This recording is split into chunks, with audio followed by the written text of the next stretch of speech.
Let's turn our attention inward and explore the thoughts and emotions that shape our experiences and discover how to live with more awareness and intention.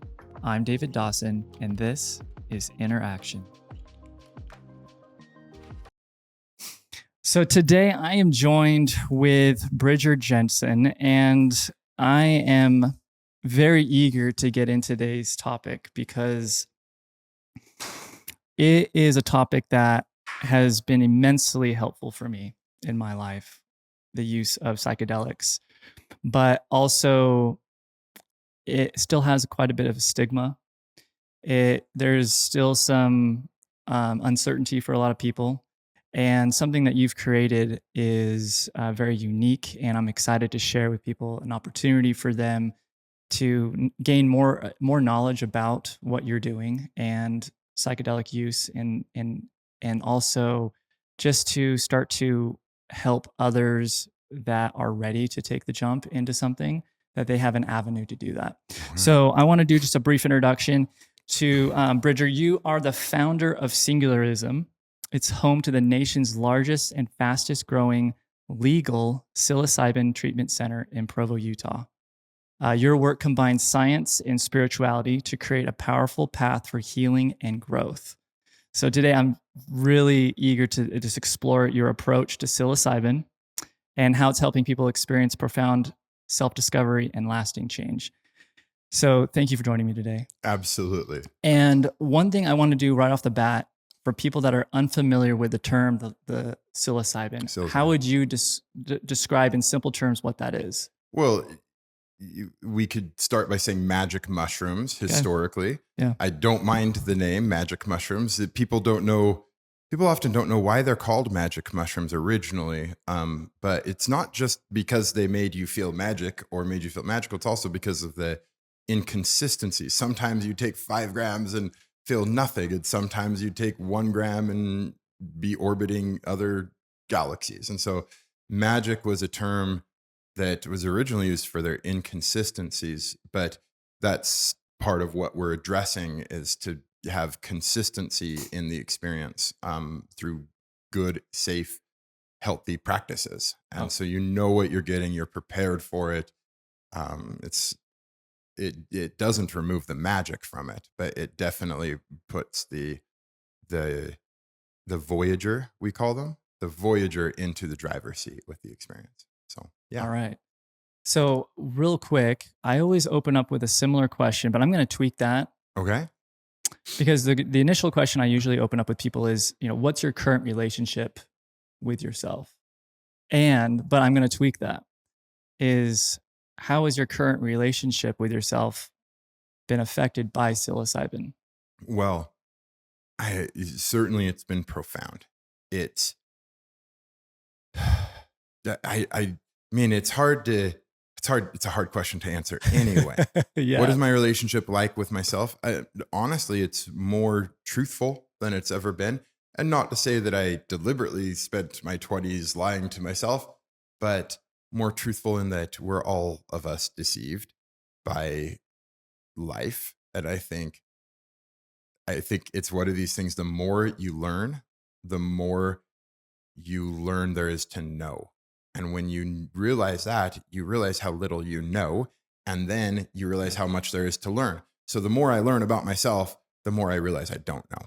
And it's an ironic thing, because you could have asked me in my 20s, and I thought I could explain it to you perfectly because I thought I knew myself. But the older I get, the more I know, and the less I am sure of.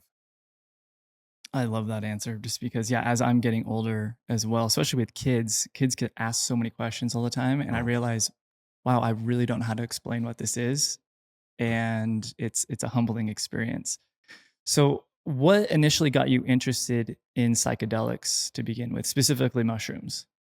Well, like a lot of people's, or I don't know if it's a lot of people, but my journey was a very long and slow one. And so you started by saying what got you interested in psychedelics, and then specifically mushrooms. And they're two different questions. All right. I came into mushrooms in my early to mid 30s. I think I was about 34. My first experiences were fantastic and terrific. And um, I am just happy to have had such good experiences. I don't know what details you want about them, but how did it come to happen? I suppose I, my friend and I were talking about it the other day, and we called it FOMO of the human experience, like fear of missing out Hmm. of the human experience. Like I sat there and I said, you know, I'm doing everything I've been told. I'm doing everything quote unquote right. I was following the pattern of what I was told would lead to a happy life. And I do think I was happy. Happiness has never been a struggle of mine per se. I've had similar struggles to many people, but happiness happiness has not been my primary struggle, or depression or sadness has not been my primary struggle. But I did sit there existentially and I looked at the stars and the universe and the world, and I said, how much of this am I really experiencing? And how much of the human experience am I ruling out by staying in line Hmm. on the ways in the ways that I was? And I found myself over and over longing for more of the human experience, because in our narrow way of living, we confine ourselves to something less than we're capable of. Or I also want to say, in our first world happy way of being, and by only complying to the wisdom that we're told to comply to. I'm not saying to go break all the rules, but by not venturing outside of them, I just was missing out on major parts of the human experience that I said, no, those are things you were meant to have. And so I looked for those opportunities, and I feel like part of them was the altered state of mind that psychedelics offered. I was actually supremely disappointed my first psychedelic experience for the first 2 hours of it, Why is that? because I had hyped it up so much in my head.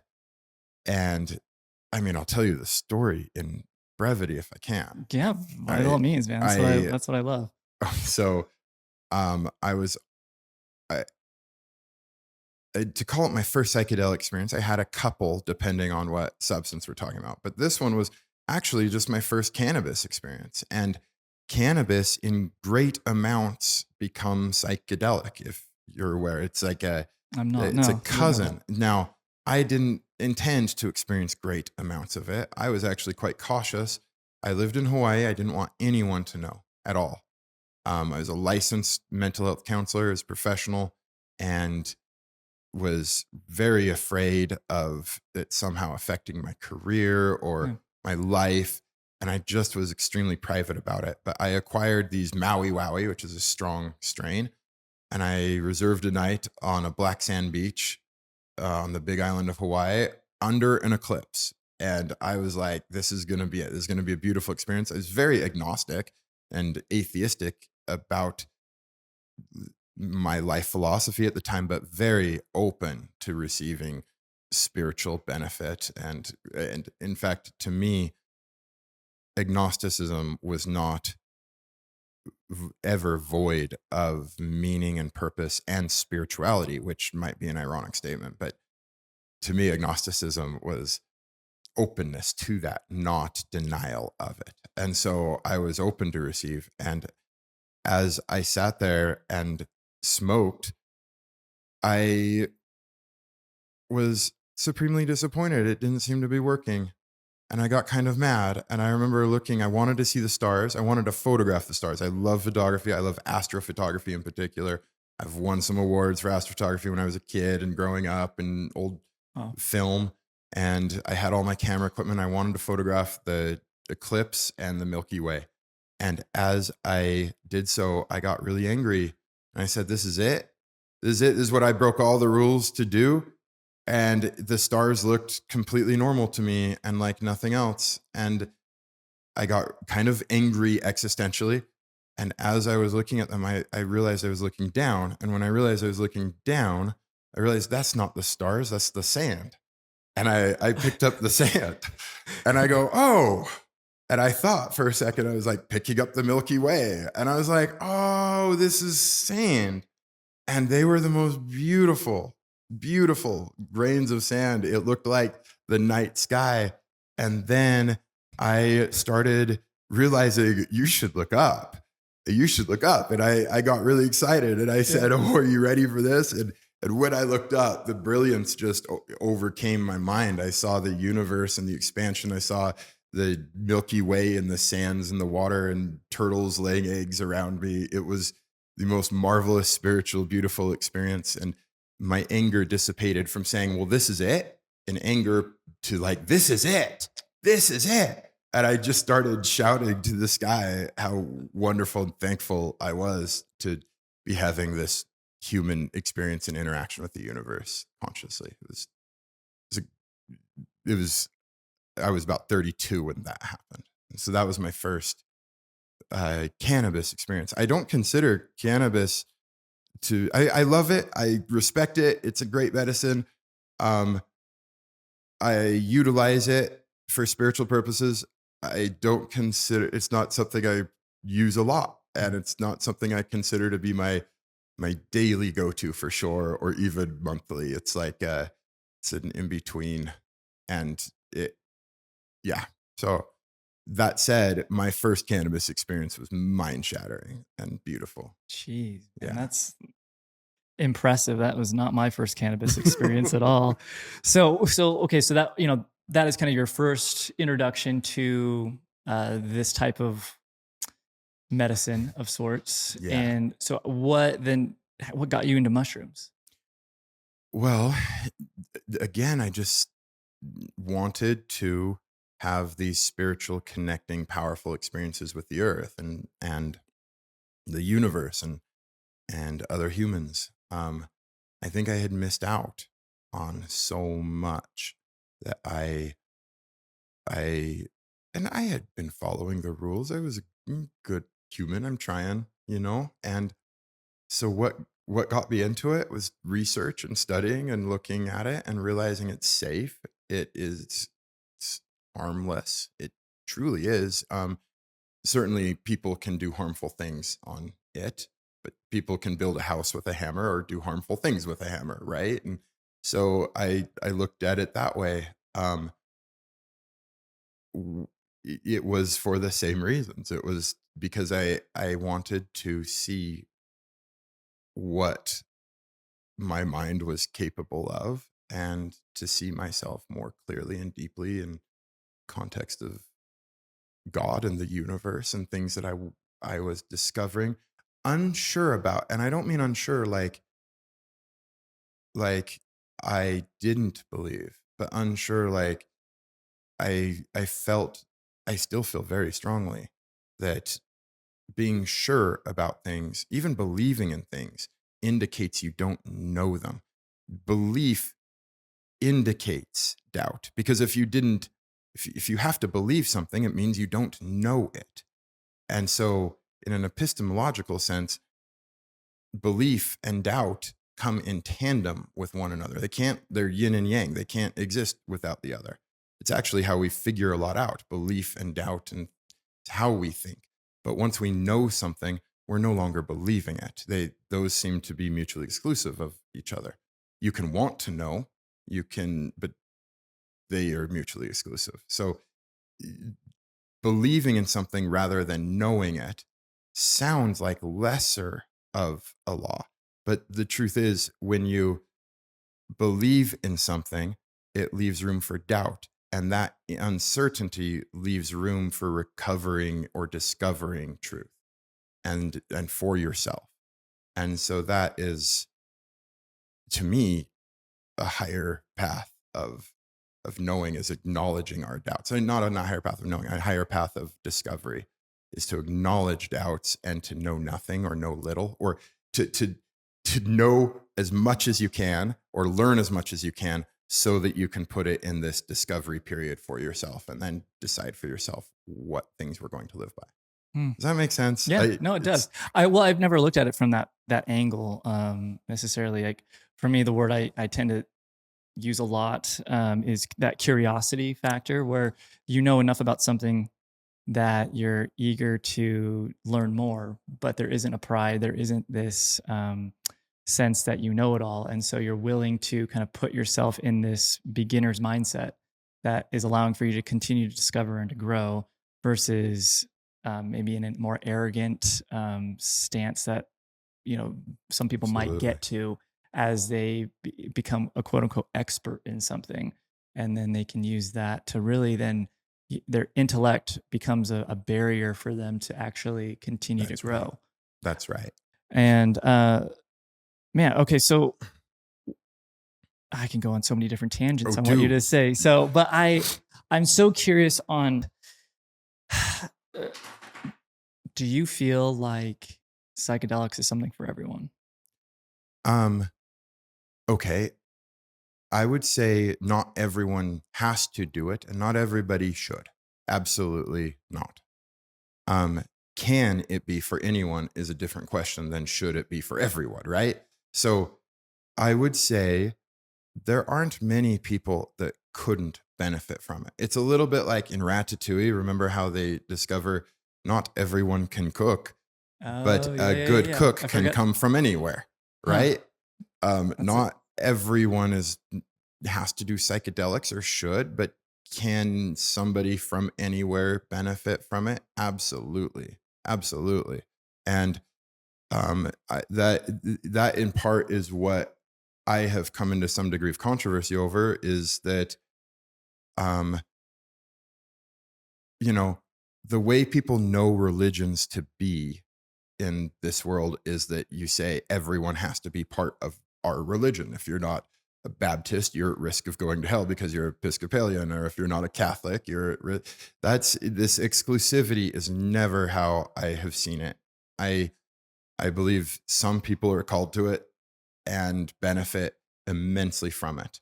And in fact, people like myself, I argue, and I do argue, and I have in court that that the benefits I have received from it, I could have gotten in no other way. That this was an absolute necessary part of my journey to grow in the ways I have grown. And so I would stand by that statement. But does everybody need to do it? That's not for me to say. I would, as much of an advocate as I am, I don't think everyone has to or should have to or should be under any amount of pressure to do so. So I filter out people with that feel pressure to do it with fair regularity. One woman came to me asking to do it, and I discovered in the process she fit every qualification. But when I really pressed her as to why, if she was nervous about it, and she goes, "Well, my girlfriends are really pressuring me to go to Costa Rica with them to do this. And I don't want my first time doing it to be in Costa Rica with strangers and in the sight of a big group." And I was like, oh, that is kindly. And do you want to do this? Like, if your girlfriends weren't really, really, really wanting you on this trip, would you do this? And she's like, no. And I go back and tell your girlfriends. And we had a conversation about her being more honest with them about Yeah, her that's not good. wanting to do it. So I regularly turn down money or opportunity to do this with people. I have 6 criteria that if they do not fit, I very religiously follow. And I screen people out for every one of these 6 criteria. What are So, those six? well, the first one is that it is safe for them to do. So we screen people out for safety. If they're on certain medications or any medications, we ask them to consult with a doctor, and if they've ever had an allergic reaction to mushrooms, if they're prone to certain mental health breakdowns or psychotic disorders, we screen people out. Even if it may be beneficial, I'm not a risk taker with safety. And then the next is that they are looking for the right reasons. They are sincere in this process, that they are not just recreational seekers. They are looking for existential answers, and they are not just doing the do, if you will. Um, the third is that they feel the calling, that it comes up in a few times in a few different ways, that they have tried some other ways of solving some of these existential searching problems. And so I document this. I literally have checklist. I bring for every single person. And so I sign it off right here on this list. So the next is that I consider unethical. The fourth one being it's unethical to provide this service or ceremony for people that it's not likely to help and likely to affect. So the third one is that it must have efficacy behind what they're seeking to do. So if they're seeking to rid themselves of schizophrenia, it's not known to help with schizophrenia.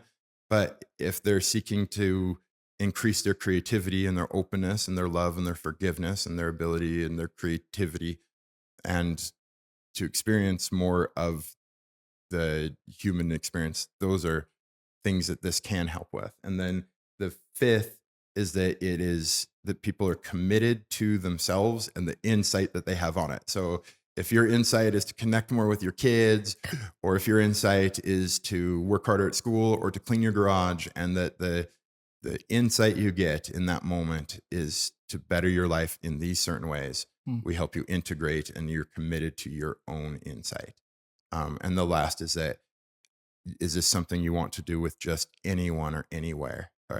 Or is this something you want to do with facilitated guides, to be committed to the whole process, to following the research, to doing it that way, and to also having it be a ceremonial and spiritual process? And so if they fit those 6 criteria, then we can proceed. Wow. Yeah. So I don't give people the 3rd degree about this, but I do follow it literally religiously. Like it's a screening that I consider part of their calling. So I think it's really wise, just to for their safety, for your safety, and also this whole thing is to help people. And I think when we have that pure intention and that calling, and we can really begin to make those decisions for ourselves rather than being pressured by an outside source, that's right. or it's being popularized because it's everywhere and people are talking about it and how it affected them so much. But you feel this innate calling to put into action. Then to me, that just is really powerful. That the fact that you guys are willing to turn down people Oh yeah. and just to really just be like, hey, you know what, this we're not the right facility for you. Since you don't hit these criteria, I wish you well, and Yeah. but man, I love that you're being cautious in that way. So how difficult was this endeavor to start Singularism? I mean, no, no, I can't, I don't know what to say about how difficult it was. It's been hard. It's been a process. It's a lot of um, thoughts. Instead of blood, sweat, and tears, maybe I'll say thoughts, sweat, and tears. it's, it is, it has been, it's certainly my life work. It's certainly not something I would stop. Um, we've won in court a protective order against the government that allows us to. The government tried to say I was insincere, and they even took my journals from me and photocopied them, and then looked for inconsistencies or tried to make me sound crazy about it. And the judge saw through that, thankfully. And at the end of the day, after cross-examining some of our voyagers, our practitioners, and myself, ruled that we do fit the criteria for protection under the First Amendment, that the government needs to be strictly scrutinized about their intentions for pursuing this, that they have no compelling interest. They failed to show that we have any compelling concern that in our operations. And then the judge also ruled, and I'm the first in history, I'm sure, that they had to return my mushrooms and they have to return them. And then additionally, that the ruling also defined us as a religion and said they do fit the definition of the government that they were trying to say we didn't, because I wasn't exclusive and because I didn't make people leave their religion to join ours or something silly like that.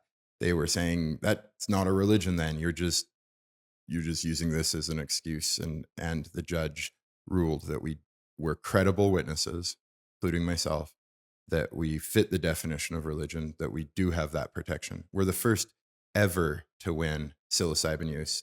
Some have won it for cannabis or peyote or ayahuasca. No one has ever won a court order for psilocybin. That is huge. It is huge, and it's very recent. You're actually the first person in media I've talked to about it. As humble as we are here, I love Yeah, this. This is yeah. So it's a big deal. that is, man. So where with that, where do you see this going? Honestly, I have smaller ambition than I did a few years ago. I just want to practice. I'd like to practice and train practitioners and then help people do it on a local scale. I don't know what the future holds, and I wouldn't say no to growth, but I am learning more and more that I'm only good at doing the teaching and the facilitating, and I don't like the expansion and business part. I just don't have that mind, Yeah. and I don't like that part of it. I like seeing it help people, and I love training. Trainings are so fun, but yeah, Well, I think that's extremely important that you realize what you love to do.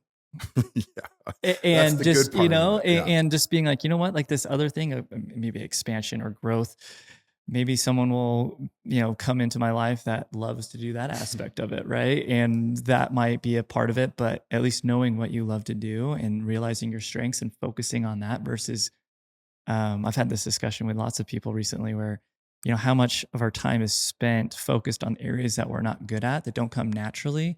And then we just tire ourselves over and over about trying to be better. Not to say that that's not a fruitful path, but we have innate strengths that just come to us. And oftentimes we overlook them and we don't refine those strengths even more. And so I think it's really cool that you're realizing through this journey so far that you're where your strengths lie and that you're not you're willing to pivot too and say like, you know what, maybe my goals and aspirations, I'm going to tweak those a little bit from where they used to be. So I think that's awesome. Now we've talked briefly about kind of the 6 stages that you kind of asked to vet people, but take me through the process of utilizing singularism in the treatment center. Well, people come. I'll the process is quite thorough when it comes to what I call it. The screening we call a confirmation call, and so it's like we want people to feel confirmed that this is their calling to do so. And once they're done with that and fitting the criteria of sincere and that they have the right intentions and that they are seeking, I actually think that's part of what is making our experiences so powerful at our center. Like they are not average. Out of John Hopkins and Harvard medical schools, they are reporting these profound experiences. They dubbed it, or they've called it, the mystical experience, because in research they didn't want to call it the religious experience, but they defined it. It consists of these 6 criteria that are wonderful and amazing. The feeling of unity and harmony and noetic quality, that they are ineffable, meaning unable to describe. Like even when I described my experience with Sure. cannabis to you, I was at loss for words. It's difficult to describe. But when they meet the criteria, people coming out of these psilocybin experiences were meeting these criteria for a mystical experience, which is like a religious experience. People were rating it as the greatest experience of their life with 2 out of 3, and about a third of them were saying it's in the top 5, on par with closure over death of a parent or a child, or their marriage, or seeing their children born. This is a life, a capstone life experience, you might call it. And I have found that at our center, people with regularity are having those, I think, in even higher numbers, because they were filtering them for experimental design and only screening people for safety and to see if they fit the criteria of the experiment. I screen people for the sincerity and their intentions, and so I feel their process and the likelihood of experiencing that is great. I am careful to never make promises. Everybody's experience is so different. But we have had people having these profound experiences, um, virtually every Voyager. And we do them either 2 rounds, 3 rounds, or 4 rounds of it. And so it takes a few times. We let people instead of saying put their toe in the water, I say put your ankle in the water and see what that first. And we've learned the dosage. We titrate, we do it properly and safely. We explain all of this to them and very openly and transparent. That was the funny thing about what the government came and said. We were, they treated us like we were quite secret about this. And I'm like, no, I wrote you letters. I wrote the mayor and the council and the district attorney and the police chief letters when we opened and said, come on a tour, see what we're doing. There's nothing to hide, never have. And that was baffling to me that instead it's just funny because the religion of my upbringing, the predominant religion in this area, was always felt misunderstood and said, no. Like when I went on my LDS mission, I was like, no, we don't have multiple wives out in Utah and we don't have horns on our head and silly things people like to say. And I'm like, just ask. And I guess I thought that it would be a similar experience, that people would go, oh, we should just ask. And that wasn't the experience. So going back to what people experience, all kinds of things. What is their experience like? Well, the first is that we look for areas they'd like to address in their life. And the second is that we then set an intention given those areas. And then we have a ceremony. They drink tea. We do it in tea form for a lot of reasons. I have really great extraction methods that we have learned through trial and error that make it so people don't get sick in nearly the amount that they do, just taking mushrooms straight. So if someone that's unfamiliar with mushrooms, I'm assuming you're referring to just the nausea that people feel and whatnot. When I say That get can sick. happen. Yeah. So it's not to be mistaken to maybe what people might be interpreting it as just purging for hours on end, like you might be in ayahuasca or some other ceremony. No, mushrooms are much more mild than ayahuasca in that regard, but also the way we do it is much, it's just as powerful of experience spiritually. I would say even more, because you don't have the distraction of experiencing that nausea or sickness. And so we have great extraction methods and, amazing mushrooms that we have a consistent source and we have proper handling and storage procedure behind it. And I say that we're clinically influenced. My background is as a therapist. I'm formally trained and was licensed for many years. I practiced in Hawaii and Utah, and I have great experience. But I modeled the whole process to be very clinical like, but spiritual. And so we're clinically influenced. We're not clinically licensed. We don't bother with that. And in fact, Doppel has even come to us and seen us as exempt from needing a license. And so we don't, in writing from Doppel, we are not in need of having clinical licenses. And so Doppel is the Department of Professional Licensing, and we don't have to seek license. That's already a closed case. So yeah, it's amazing what we've accomplished. So when did it open? Like when did you guys officially open? September 6th of 2023. So yeah. And new. Then we've been open now for a year and a half, fully operational. And on average, just out of curiosity, are you seeing more men or women? It's almost equal. Is it? Okay. Yeah. And I also went through the demographics because I was thinking we had more single and divorced people, but as I added it up, it's almost equal. Single, divorced, married, almost equal. What about age demographic? Is there? I tend to, we skew towards midlife between maybe 35 to 65. Not that we would work with regularity among people in their 20s. Today, in fact, somebody is journeying in his 20s. But I actually feel, a lot of people would disagree with me on this, but I actually feel you need enough life experiences under your belt, or let me say it this way, it compounds the effectiveness of it if you have a few years of life experiences under your belt. It makes it more effective.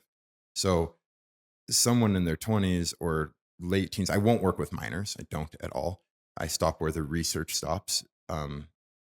So, but that said, someone in their late teens or early 20s might not benefit as much as someone in midlife, but certainly they also do, and depending on their areas of treatment and what their needs are. So, yeah. Now, earlier you mentioned too the safety when it comes to like physical safety. And could you hmm expand just a little bit on for someone that might be like, oh, I have a heart condition, or I'm pre-diabetic, or whatever that is that they might be like, ooh, how is this going to affect me physiologically if I take them?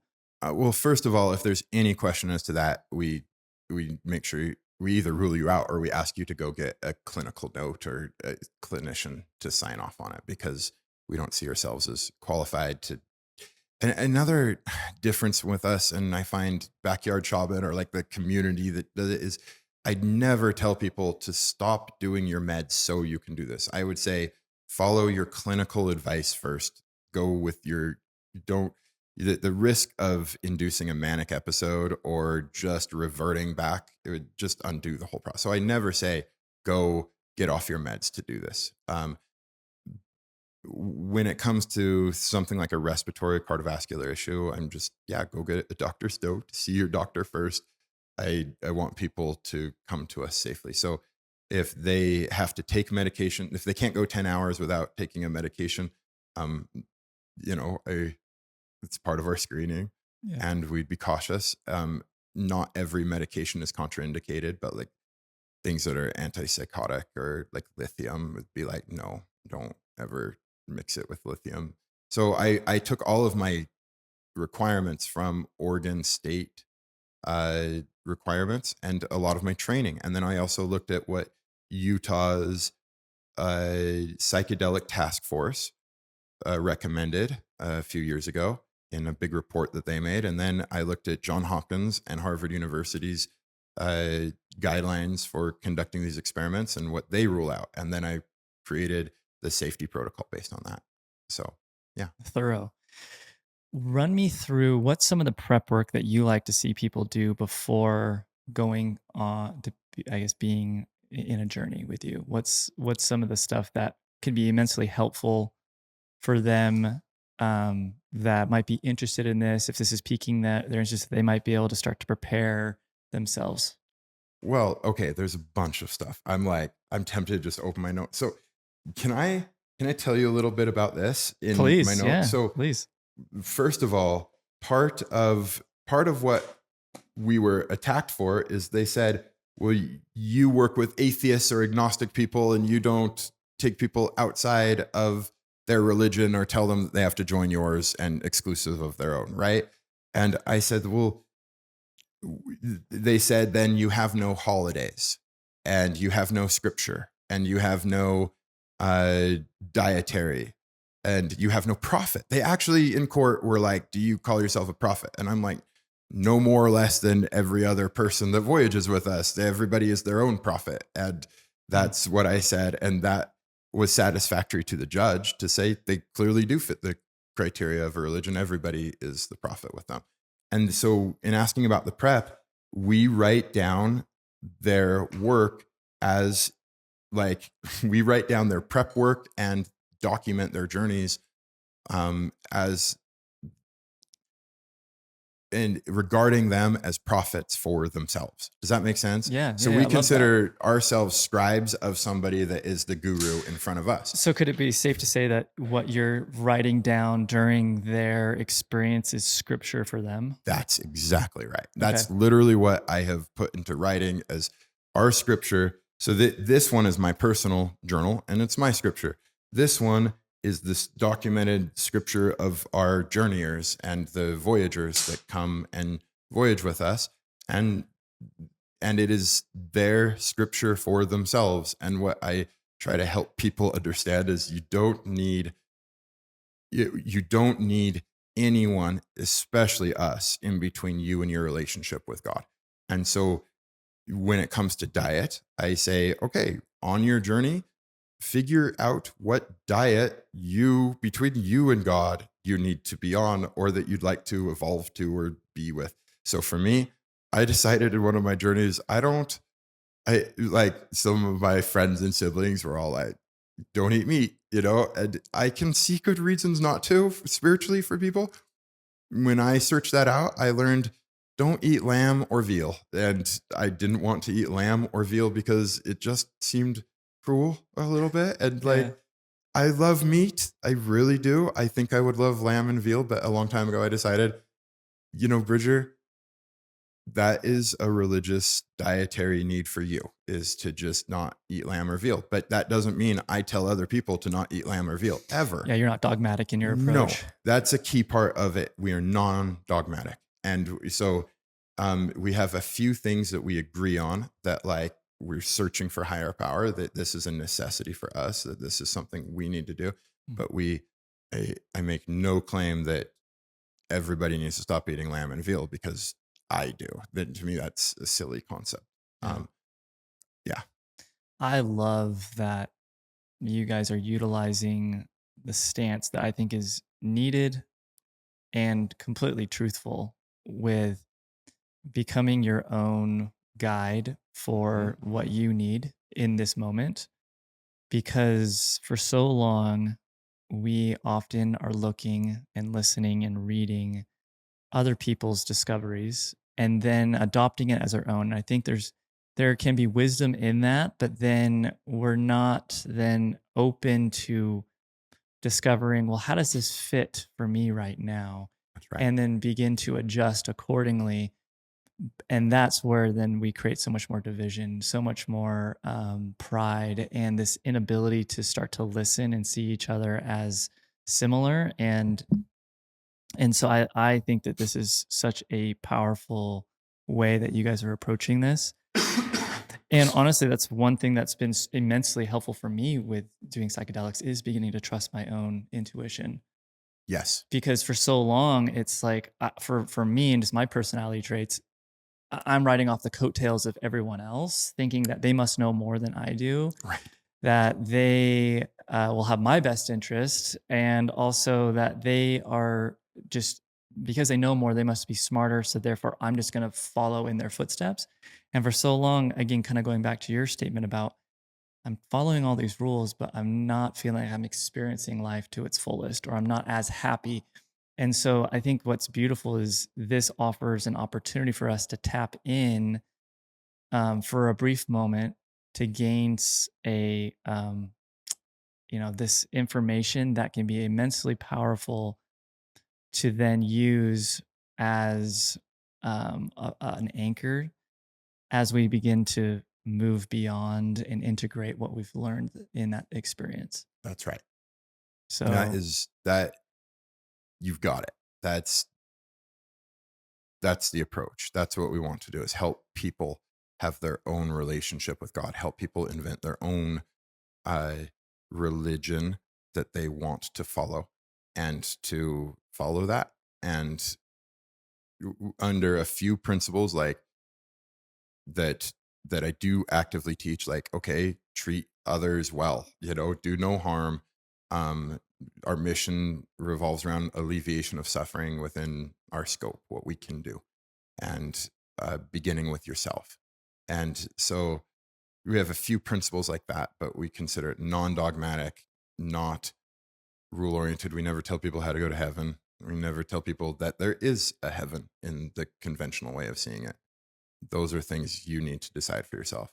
For me, I have wondered for years why I sit there and think of Judgment Day so often. And I'm like, you don't even believe in Judgment Day, literally, do you, Bridger? And I don't think I do. But as I really think about it, why is it such a powerful concept? I'm like, I think because it helps me be a better person, just to think. Now, I would like to say I'm not so shallow and transactional that the fear of being judged by God or something on a judgment day, I would like to say I do things for the right reasons all of the time. But I actually think that for me, thinking about how you would be judged from a third party to me and looking at my life helps me make day-to-day decisions well. And it doesn't, I don't know, it doesn't mean there's not a higher path. But for me, thinking of Judgment Day is healthy. It just helps me, it helps me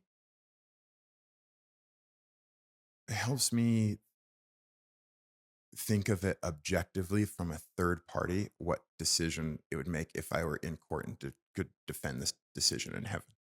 And then it makes me, yeah, behave more congruent with what I would like to be judged by. Does that make sense? And you, Yeah, and I was gonna maybe just trying to clarify a little bit more too is, treat others how you would like to be treated in that sense, right? Just be right. like, hey, I would love to be treated with honesty and respect, and so why wouldn't, if that's what I want, then I need to be giving that to others as well. Yeah.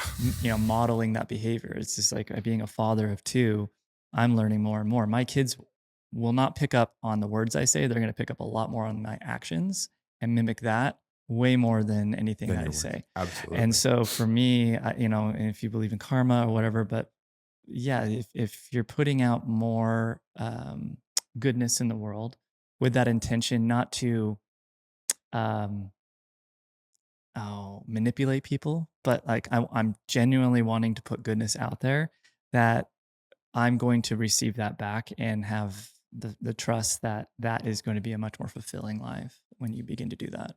That's right. That's right. How on your website you talk about spiritual counseling. hmm What is that Okay. exactly?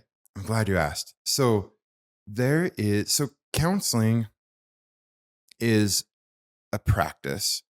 Let's go back to Freud, right? Freud is considered the father of modern psychotherapy or psychotherapy at all.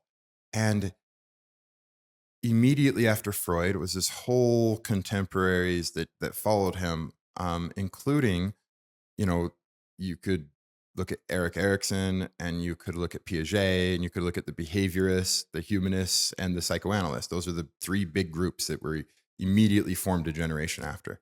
The psychoanalysts stayed rather, the big criticism is that they were too spiritual and that like you look at Gestalt, an empty chair, and they're talking to an empty chair as if there's somebody there. Or you look at Carl Jung, of course, and Carl Jung was always criticized by the religious world and the philosophical world, like Martin Buber. Martin Buber is a great philosopher who wrote all of these psychologists and was like, you guys have all missed the boat.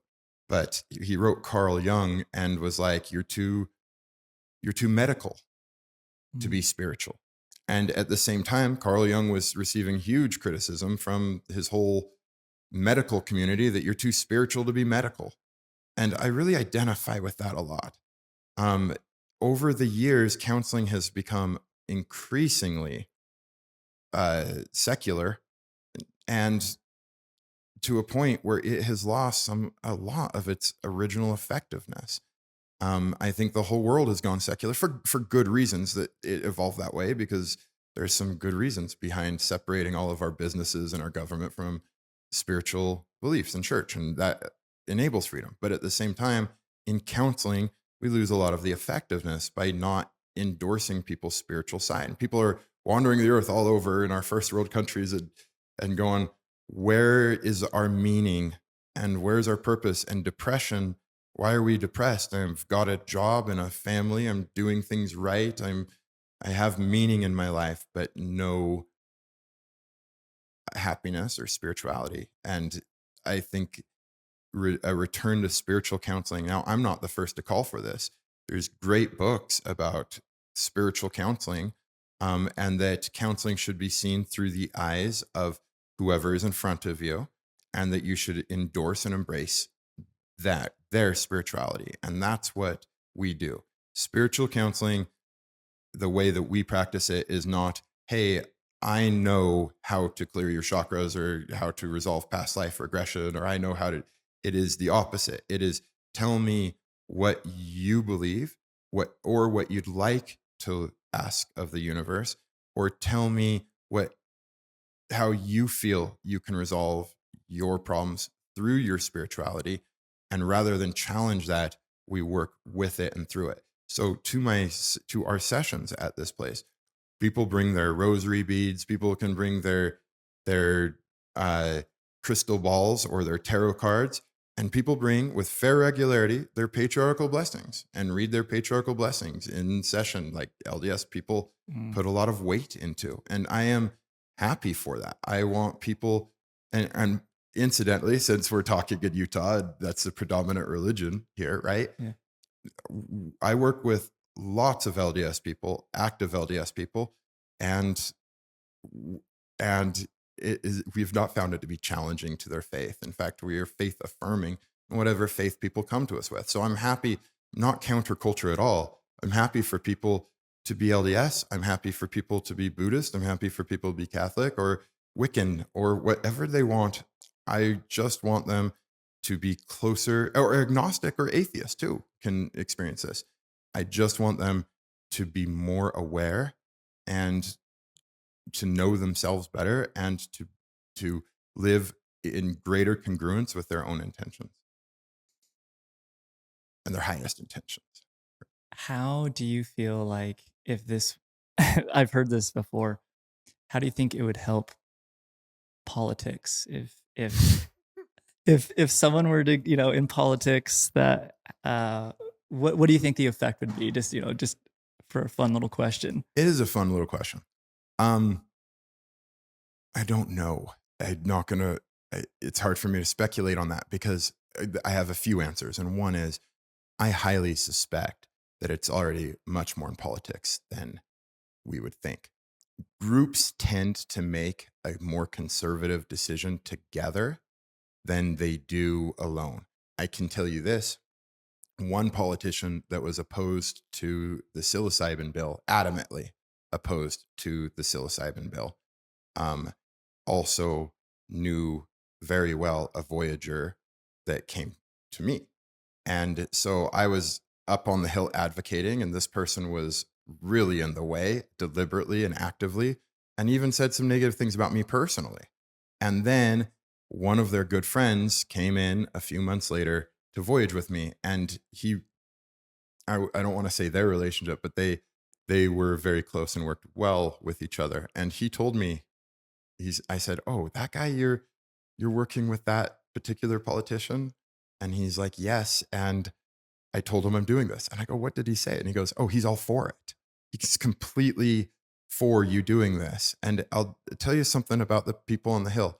Individually, they make decisions for themselves, and then publicly, they make decisions for their party.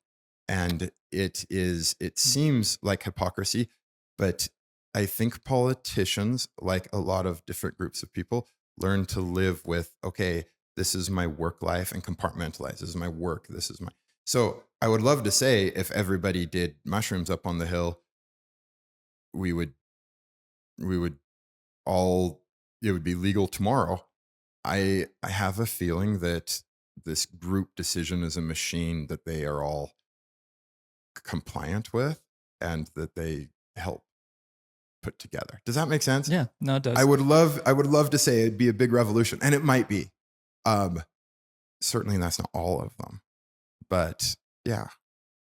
I'd add to that though. I don't think they would be opposed to this if they went through our process, and I don't think they would be opposed to it. They saw what we were doing. I don't think anybody would. I think you'd have to be a very unreasonable or myopic person to see our process. So a lot of what I'm dealing with in court or with different mentalities or legally is ignorance to what we're doing. I truly believe that. Yeah. Do you feel like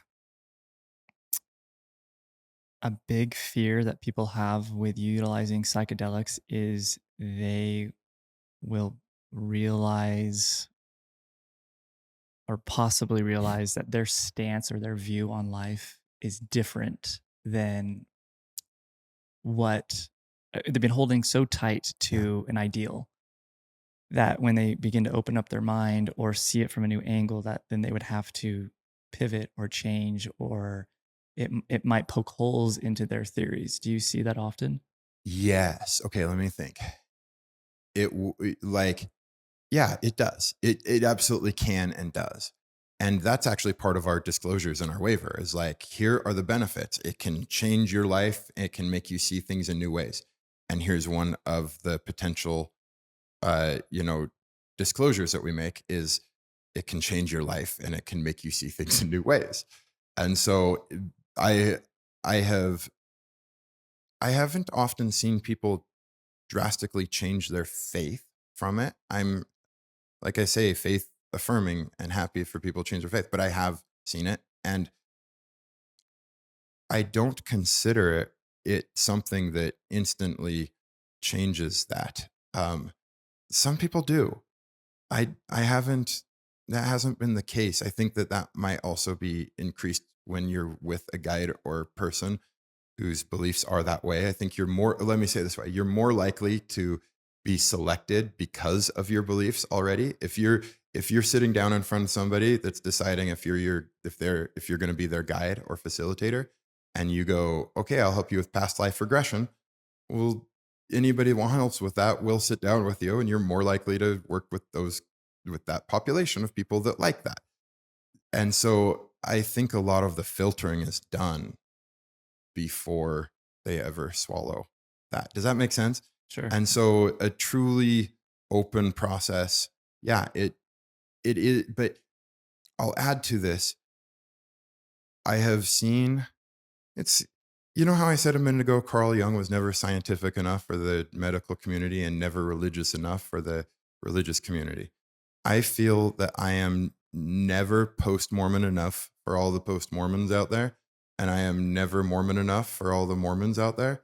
And I just find myself never making anybody happy about this. So people are like, aren't mushrooms going to make me lose my faith? And I'm like, no, uh, your thoughts are your thoughts and your experiences with God are your experiences with God. So if people want to come in and talk about First Nephi and holding to the rod and read their patriarchal blessing, fantastic. I endorse and approve that. And it's hard for some people to understand. I think it's hard for some people to understand because they see this as opposed to their gospel or their teachings. One person said to me, and he was a lawyer, he's a very smart man, and he goes, "Are you not concerned that these experiences aren't real?" And I was like, well, hold on. Let's define for a minute what real is and then these experiences are. Because I asked him, did you have dreams last night? And he said, yeah. And I said, do you remember? And he happened to. He goes, yeah. And I go, would you say those dreams aren't real? And he goes, yeah, they're not real. And I go, what makes them not real? They're real dreams. And he goes, well, yeah, they're real dreams. And I go, okay. And in your dreams, were there things like, yeah, we talked about it a little bit. I was like, okay, so there's cars and there was a tree. And I go, are cars and trees real? And he said, yes. And I go, okay, so cars and trees are real. Your dream wasn't real that involved cars and trees, but those symbols are real. And he's like, yeah. And I go, well, what's the difference between that and a vision? How can you tell me that these visions aren't real if the symbols in them are just as real? And so let me say it this way. If you're inspired from the Bible, great. Those things may or may not be real, but they're real to you. And that makes them real because you're acting real behaviors based on your real beliefs. I'll add to that if you're inspired from Frodo Baggins and Samwise Gamgee in Lord of the Rings, if you don't know, but if you're inspired by, let's say, somebody even bigger now, like Harry Potter and Hermione Granger and Ron Weasley, if you're inspired from them, maybe they're not real in the sense that Hogwarts is somewhere you can go to through the platform, but they are real in that they make your behavior altered through their examples and inspiration. That is real. And so if we can start there, that's a more powerful version of belief in the first place, because what we do know is that it transfers from fictional or faith to real that's more real than something that is uninspiring and doesn't change our behavior. Does that make sense? And so, Yeah, I enjoy your little metaphors and your tying in some modern day pop culture in there just to kind of help set that afloat. But if I was so what's different, something that turned me on initially to psychedelics was realizing having a bit of a midlife crisis, actually, where I actually had just opened up this salon. My life had been more convenient than it ever had been. And I'm sitting here and I'm like, why am I still unhappy? Why? And so it kind of clicked for me really quick. Like, man, I can keep pursuing achievement. I can keep pursuing these external things, but it's pretty clear to me that that is going to always leave me a little empty. And so then as I began to put myself back into therapy, I had a friend that was doing psychedelics at the time. And he said, for me, something that has been really helpful is it's allowing for me to do months of therapy in a single session or just and that was his words. And so for me, that was something that really resonated because I'd done the therapy path before where I had so many barriers and so much armor up about really wanting to divulge things or work through things because I was scared. And so through my experience is it allowed for me to start accessing parts of myself as well as see things that maybe would take months and months and months and months for me to actually access. And then you still utilizing a therapist or a coach or some sort of reliable source to then use what information I gathered from my experience to then now sort through. And that has been such a helpful thing because for me, being who I am and my personality is I can be quite reserved and hold a lot of my cards tight to my chest without wanting to express myself. And psychedelics have really helped me loosen my grip on those cards and be able to actually look at them and realize, oh, these are just my imagination. These are just my illusionary thoughts that I keep looking at and referring to as my reality. And even though it's my reality, is it actually real? that's right. Okay. Yes, I love that. Are you wanting to add to that? I don't know. No, I just think that's beautiful. I'm like, no, I don't want to add. That's, I mean, my experience is in parallel with that. I like that. You're saying, though, if I've got you right, that it added to how it expanded your mind and added to what you could perceive as realness. And it added to how you could perceive reality and yourself and what you were able to believe. 100%. So, me growing up LDS, as well as just having, just listening to other people's experiences with mysticism or spirituality, I have felt a lack of that in my life. Okay. Even being around people that maybe it comes much more naturally, there was a yearning of like, am I missing something? What's going on here? And so to then begin to access parts of myself that have always been there, but I just was completely blind to it. Maybe, They remain dormant and yeah, undeveloped, yeah. right? And so for me, when I do an experience, a journey, to me, it's practice. It's a That's right. reminder of, oh my gosh, this is who I am.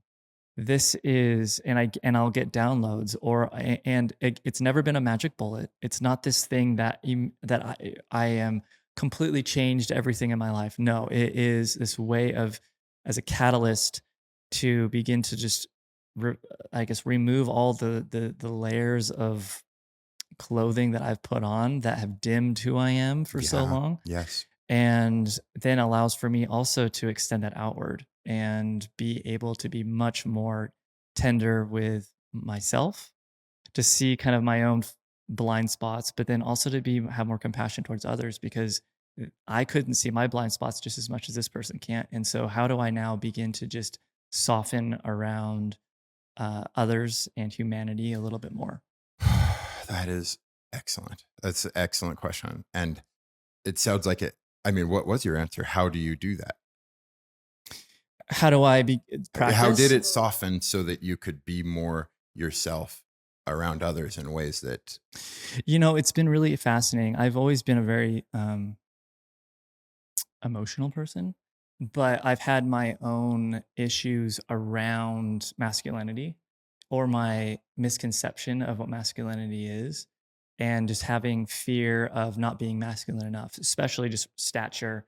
And from a physical standpoint, this is kind of comparing myself a lot to what growing up as a kid, kind of looking at what was heroic or my action figures or all these things totally. that were very quintessential, stereotypical masculine, muscular, etc. So I'd always be looking at myself being like, "Oh, I'm not enough," or I don't fit this bill. And by being emotional, when someone is starting to tear up, I'll tear up or whatever. And so there was so much embarrassment and shame around my ability to express myself that I just shut it all down. Okay. I never wanted to actually show myself to people, even my wife, because that would bring up potential weakness in me because I'm not masculine enough. So, all these little narratives that I've had over the years That's right.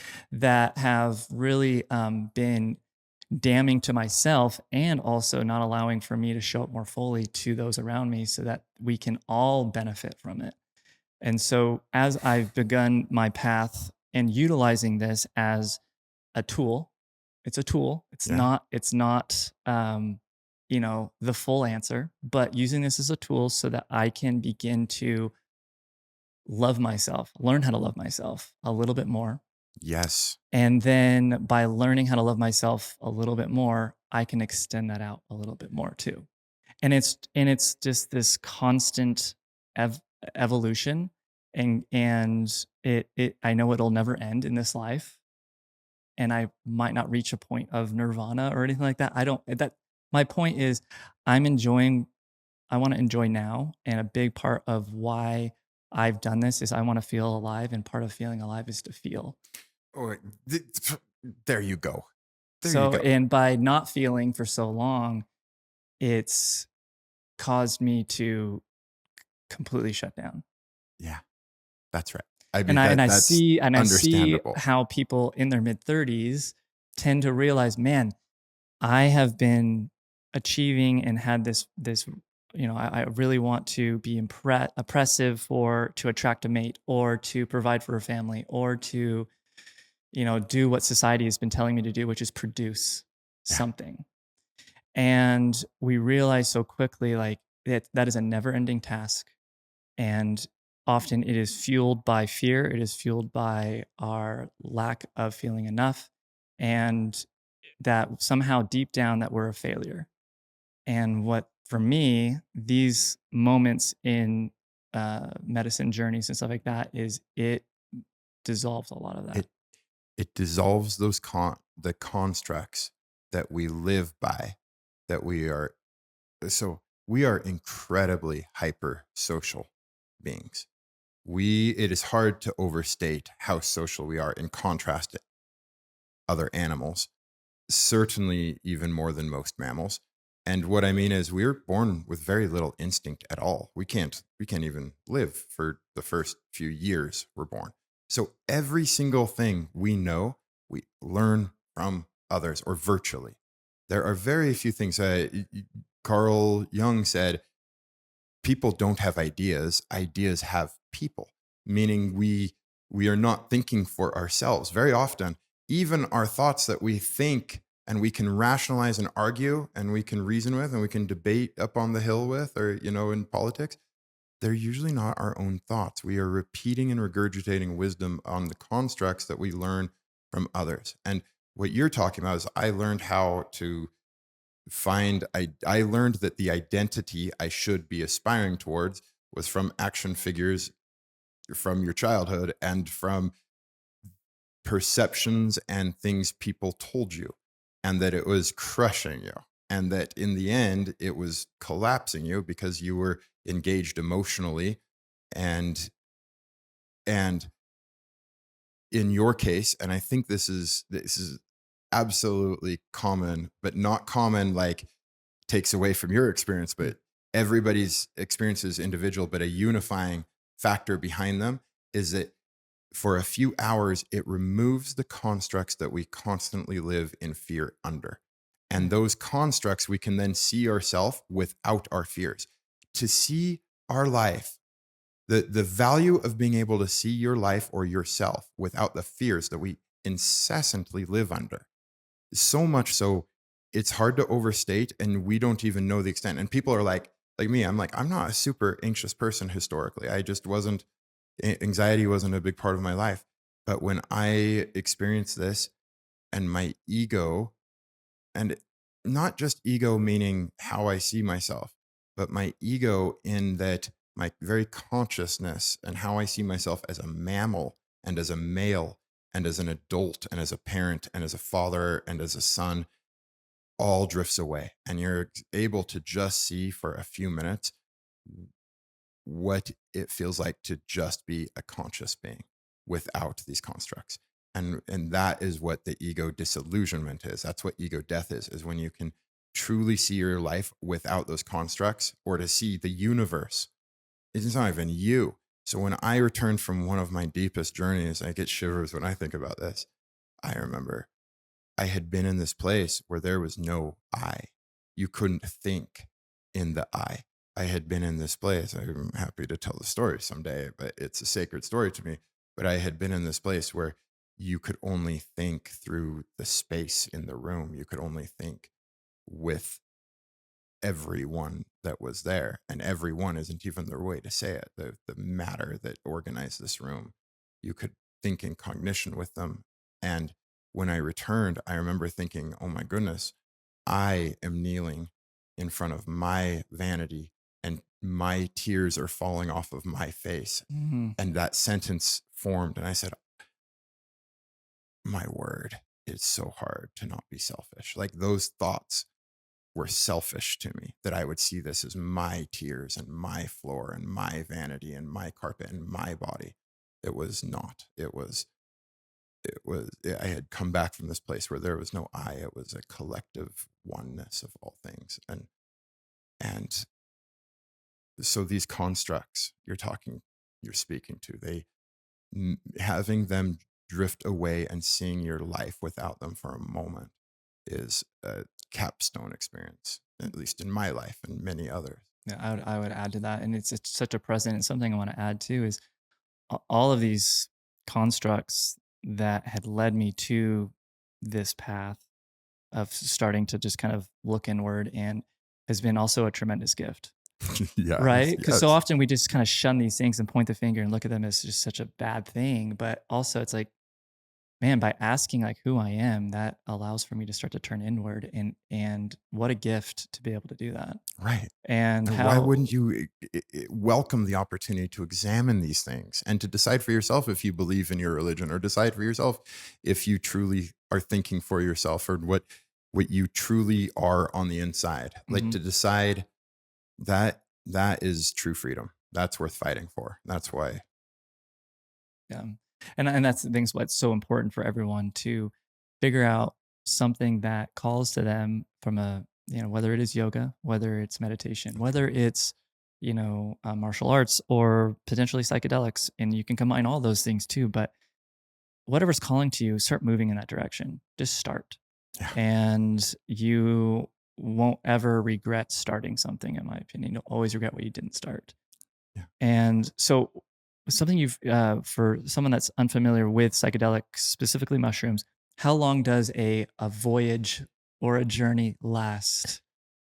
In the way that we prepare it and the way we take it, 5 to 7 hours is pretty typical. I know 8 is a given number. It can be 8, but the tea that we make makes it uh, a faster experience, and so it metabolizes faster. But um, that is typical. And then also, we require a significant amount of preparation work, and we go over what may happen and how it will likely be, and we have our principles we go over the Alice in Wonderland principle, the Peter Pan principle, and the Three Little Birds from Bob Marley, the Three Little Birds. So we have like these principles we go over and we prepare them. And so it depends on everybody. And so.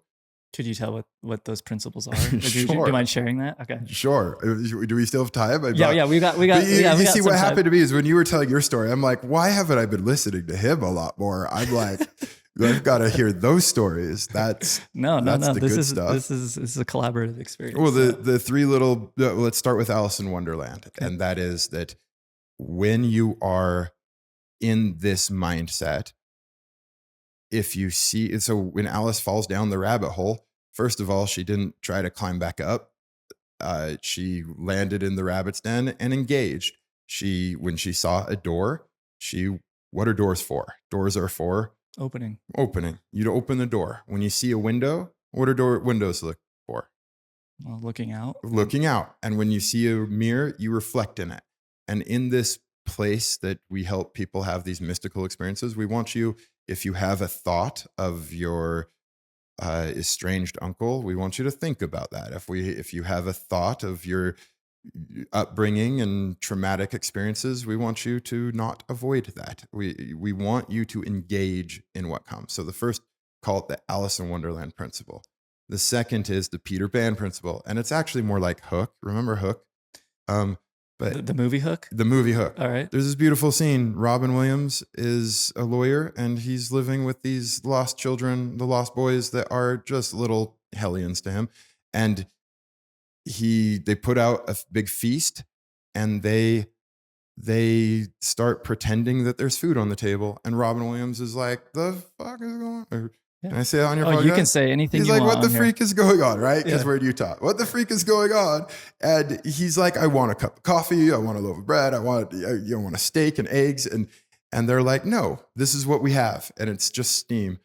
And they're like, play with us. And even the leader is like, play with us. Come on. And he won't. And a minute later, they get in a big argument because he's a lawyer. He puts this kid in his place. And then he grabs a scoop of pudding and he flicks it at Rufio, the leader of the Lost Boys. And lo and behold, it worked. There was pudding in his spoon. And so the feast was there. And the metaphor is that even if you don't believe, like that lawyer I told you about a few minutes ago who said, I challenge whether this is for, if these experiences people are having with you are real. I would say, whether they are or not, engage in them. You don't have to believe. Just engage in your own mind, in your own thoughts, and engage in the symbols and the deepest recesses of your mind. And if you engage with them, they will affect you in the desired way that you have called in through your intention for them to affect you. And it doesn't have to work the way that you want things to work. It will work on your mind because our mind is made to adapt to things that are social constructs. And so it makes perfect sense to me that believing as you go through this process, playing the way that Robin Williams played like Peter Pan, that's the importance. So you engage in it as if it's real. So the application now is, if you hear a voice call out to you, don't turn to your guide and say, am I crazy? A voice just called out to me. Is that real? Don't be distracted by the realness of it in the moment. At that moment, call back and say, well, who are you and what are you here to tell me?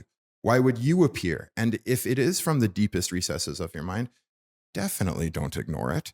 Don't ask if it's happening in the real world. Go into that experience and ask where from your mind it's from.